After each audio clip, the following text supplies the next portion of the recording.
right, we're like, Yeah. Hey, Louis in the Baba Louie, tent. he's in the producing I love tent. All right, that. we're here at the Slap Track Studio. We're closing out the expo with a very. You have to be exhausted, Johnny Amendola from Mintink. You have to be. I am not gonna lie, I'm done. Like I'm so drained, but you know what? Worth it. You've been everywhere. That's You've been everywhere. Yeah, that's what I do. I guess. It's very, very impressive. Where do we start? Well, we'll start last night, Mintink Train Night. It was popping, dude. You know what? We're blessed. It was great. Yeah, packed house. We raised a bunch of money for mental health, and we had some private donations come in, substantial, like another $3,000, which is pretty impressive. Yeah. Wow. Yeah. So we're gonna donate $8,000 to mental health. We have a 5-year commitment for $100K. That's amazing. Yeah. That's amazing. Yeah. So we can do something that promotes community in the hobby, and we were there. It was awesome. It was great. Thanks for coming. We saw a lot of friends. Yeah. Had some great conversations, and you do also a good thing for charity as well. That's pretty amazing. So, how has the show overall been for Mintink? Amazing. I got to do a deal with Phil, maybe 2 deals with Phil. So I mean, I'm gonna make one of his mail. I didn't mail it to him, but we can pretend. The show, best ever. Okay. Yep.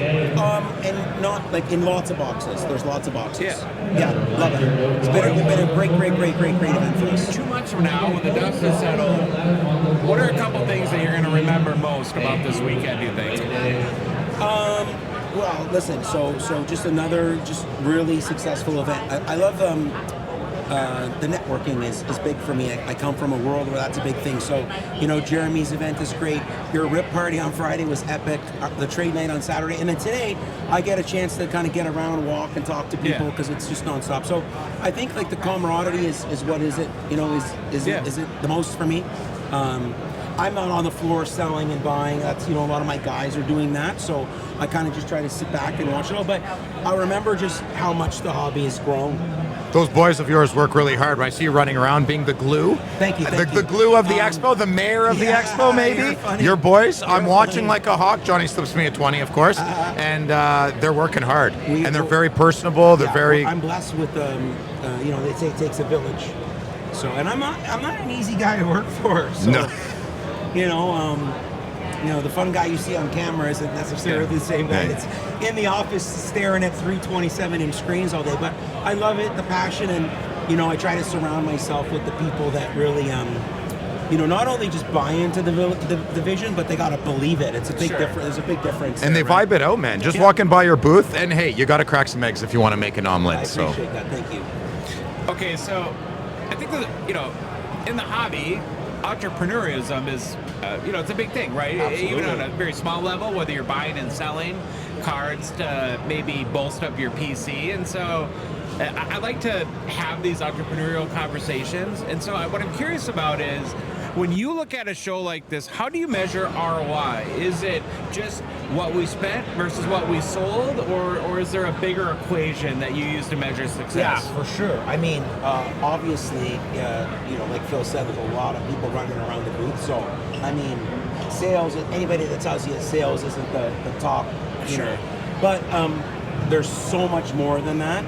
For us, the real ROI is we track a lot of data. We hand out a lot of material and different material, like the handout you got at the grading booth versus the handout you got if you bought slabs versus the handout you got at trade night are all different, catering to the specific demographic. So we see tremendous ROI 180 days past the expo. Oh, that's awesome. Feels good, eh? Yeah, right in the feels. We have, like, you guys came out to the shop last week, so we have, if I could explain to you, Phil understands the Toronto area, but for the listeners that don't know the greater Toronto area, the Golden Horseshoe, if you look under this map, it's really a horseshoe, and we're right in the middle.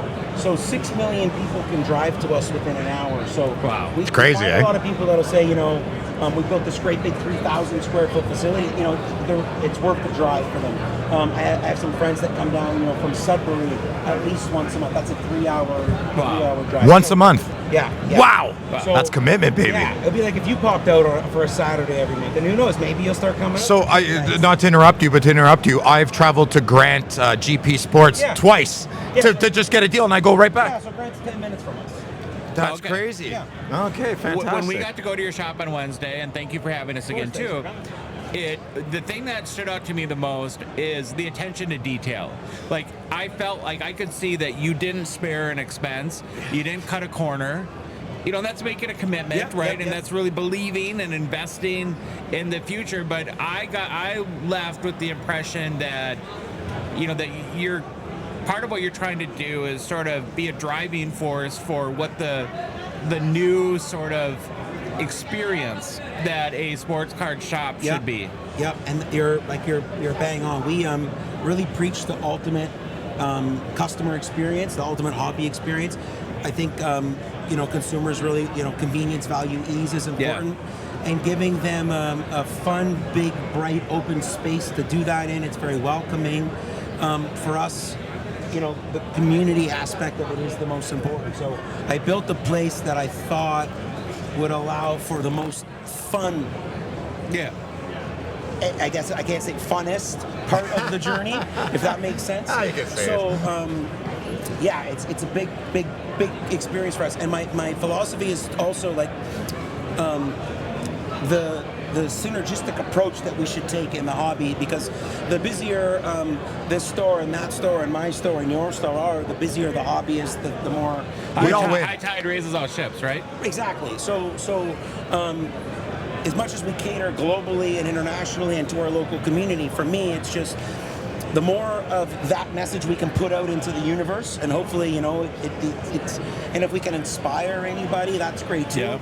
But at the end of the day, I just stay in my lane, and we just, Mintink is just all about the ultimate experience. And yeah, the healthier everybody else is, I want every vendor in this place to tell me they have their best show ever. Yeah. Josh, we know that when you know this just as well as I do. When we went to visit Johnny at his storefront on Wednesday, we were busy. We were talking business. Things were good. Every customer that came in, Johnny, you're like, what's that, guys? Got up, dealt with it. He knows where his bread is buttered. You have that old school brick and mortar feel to it too, and you're also on the back end going corporate, big. Yeah, it's, and you worry about everybody in the middle. That's how you know.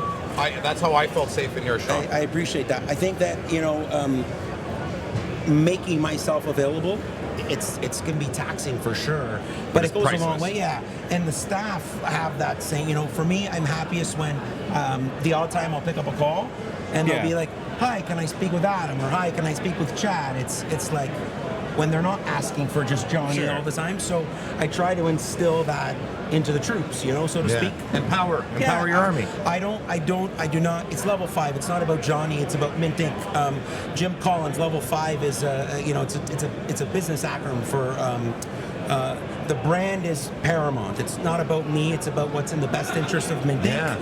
And the employees and the customers and everybody else. The brand is bigger than the individual. So I want to hire the best people for the job and just say, here are the tools for success. And I also want to learn, because I don't know everything.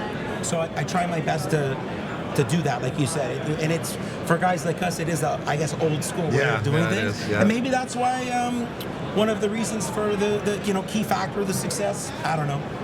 Well, you just have a drive and passion, and you want it, and you're willing to work for it, and you're willing to risk and invest and sacrifice, and more often than not, good things happen when you add those ingredients into the recipe. So you've been working the crowd, you've been everywhere, anywhere and everywhere all week, and but has Johnny the collector had any chances? Have you bought anything for you? I just spent some time rolling around. I found one Hulk Hogan auto I scooped. I love to collect Hulk Hogan. Did you buy it, brother? Yeah, I bought it, brother. All right. And just one box. I unfortunately didn't get as much time as I wanted this time around, but I love to buy stuff. I collect not just cards. I'm a big toy junkie. Yeah. I collect Transformers, G.I. Joes. Like, I got all kinds of stuff. Yeah. Do you leave a show like this and a weekend like we've had with greater confidence in the health and vitality and future of collecting in the hobby? Absolutely. That is like, I hate to say the you know, the hobby is alive, but to coin that phrase from Mr. Blesnick. But yeah, the hobby is most certainly alive. I am, you know, more confident after this weekend with the level of investment we have into the space, and the level of investment that we're still, we're just getting started. Yeah. So I love it. I'm I love excited. it. Yeah, we're just getting started. There's a feeling and an odd, like COVID brought us down. We're all collecting and we did take the market took a bit of a lull. This expo has never felt more vibrant, more alive, like it's giving birth to something. Yeah, it's a really, it's a really healthy market when product is affordable and the kids are out, and there's more women here than I've ever seen before. Today, everybody's made that comment. The families. I said to somebody earlier, when I hear the kids or a baby crying in my store, for me, I'm like, okay, it's horrible. We're winning. Oh, okay, right. Of course. We're winning. Yeah, it's sorry, you're the best. We're Baby's winning. crying. As opposed to like the loud guy that just comes there and looking for He's not allowed around babies, but we can't get into that for personal reasons. Sorry, how many provinces again? What are things? And I'm not talking Mintink. I'm just talking about the hobby as a whole. What are opportunities for growth that you see in the hobby? Like where, if it's going to continue to get bigger, continue to get stronger, what does that look like in your mind? This live events, live experience. That is a huge part of They put juice in your batteries as a collector. Yeah, it gives so much validity. So we host these trade nights, and 100 people will come, and new people will come, and mom will say to me, my kid, he's 16 years old, and he's so shy, and he came to your event, and the pandemic messed a lot of us up in the sense of it was very confusing, and we had to relearn behaviors and patterns. And what we did learn was also how much more important a smaller circle is. Yes. Yeah. So what happens is now you're out and you're with like-minded people. So you realize, everybody gets along. It's like, I tell people there's hundreds of millions of dollars worth of product and cash in this place, and everybody feels safe. It's because it's a bunch of like-minded, people. So the community is so vibrant and so strong. So we need more trade nights. We need more philanthropic causes. We need more events like this, more regional shows, more national shows. And I think that the people will just keep coming. If you build it, they will come. I mean, it's the proof. Well, I think to speak to your point, all of my hobby friends, Phil, Baba Louie included, everybody that stayed with us at the Chateau, I've met at this show. Yeah. And it's created, and it's enhanced my hobby experience, where I can come here, not buy a card, and have the best time. It's like the cards are like the icing on the cake. I'm telling you, I am going home tonight, and I am gonna hammer Slap Sharks because I want to buy something, and I didn't get to buy anything. I just walked by, I'm going shopping on eBay today. It's a big auction this week, Johnny. I already checked it out. Yeah, big auction. I've already got a bunch of bids in. I owe some money from last week. You're right. It's just like, how could we the create, there. but not just twice a year, but create on even a smaller scale, and build that community and friendships we around. Support a whole bunch of local, whether it's 20 booths in a Legion or 100 booths at a community center.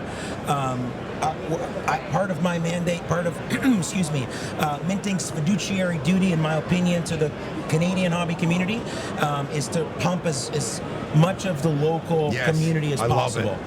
So we went out to Vancouver first time. We're going to do Steve Menzies' show in Quebec next. I think we'll do Edmonton next year. If there's a show in Ottawa, let me know. Our show in Ottawa in 3 years has grown from 20 to 25 tables to about 300. Yeah, I love it. And it's incredible. And I don't even go to these markets. For me, it's not, I don't want to bring a whole bunch of suitcases and compete with the next guy that's in Ottawa. Yeah. I just want to go bring whatever Mintink has to offer, that experience, maybe we do a grading special because we have all these great partnerships, and we set a live up, and I'm just about the more, fuel we can throw into the fire, and whoever, again, people will say, "Oh, you're helping somebody up." No, the more we all win, the more we all win. It's modernizing something that's been a bit stale for a few years is a good thing. I agree. Nobody liked Uber when it started, or Netflix, but no one takes a cab anymore. Yeah, listen, I mean, not everybody likes what we do. For the most part, they do, and being a disruptor is something I'm okay with. I like it. Awesome. Well, get some rest. I hope you're going to take a couple days off, I hope. I'm going to. No, I'm going to. I want to take can't. a bath when I get home. You know, go to bed. we say a little can't bath, stop, that's won't good. stop. No, but I'm going to Jamaica next week. So Good for you. Montego Bay? Yeah, just close to the airport, Friday to Tuesday. So I'm going to the Hockey Hall of Fame dinner tomorrow, and then back to work this week. But when I get to Jamaica, 5 days, I'm turning the phone off. I'm not for you. talking to anybody. Can we lay a bet on that? I'll take the over on that one. I'm turning the phone off. Everybody says that about me because they see, like, you wouldn't believe me. As soon as I leave, I get on a plane, that's the only way. So people will tell me, I'm sorry if I'm rambling, my mom will be like, No. You work. I'm a 45-year-old man, and my mom's still good Italian mom. You work too hard. I'm like, Mom, I'm not working. I love it. Yeah. But when I travel, her and my wife will validate. Freddie, my partner. Nobody believes me. I will 1,000% shut it off. Awesome. Or else I can't keep you have to going. reset. You have to reset. I don't do it as often as I should, but I do it. About 4 years ago, when we live in the Twin Cities, have a cabin about 4 hours north of us, I made the family, just as an experiment, when we pulled up to the cabin, I said, everybody throw their phones in the glove box, and I locked it. And for the first 12 hours, you would have thought my kids were going to die, right? Like, they were. But you know what? After a day or two, it's like they completely readjusted, and they were outside more, and they were running around the woods. Older. So, older, I say that. Pager? You going to talk about pager? No, but BlackBerry, remember when your hip used to Oh, vibrate? the ribs. Yeah. But your hip would vibrate even when it wasn't in the holster anymore. Phantom vibrations. Yeah, Phantom there was vibrations. a whole thing about that. So Wild, man. But Wild. this was great. Thanks for having me on the show. I can't wait to get you guys back here, and I got to get out to Minnesota. Of course, you have to. And thank you for all your support. We couldn't do our show if it wasn't for people like Mintink, and we're very proud to be an ambassador of your brand I'm proud and to be a everything you're sponsor. doing. And thanks so much. A pleasure. A pleasure. All right, You guys bye, are great. Thank Thanks, you. Johnny. And Bob Louie in the back does a great job just throwing that in there.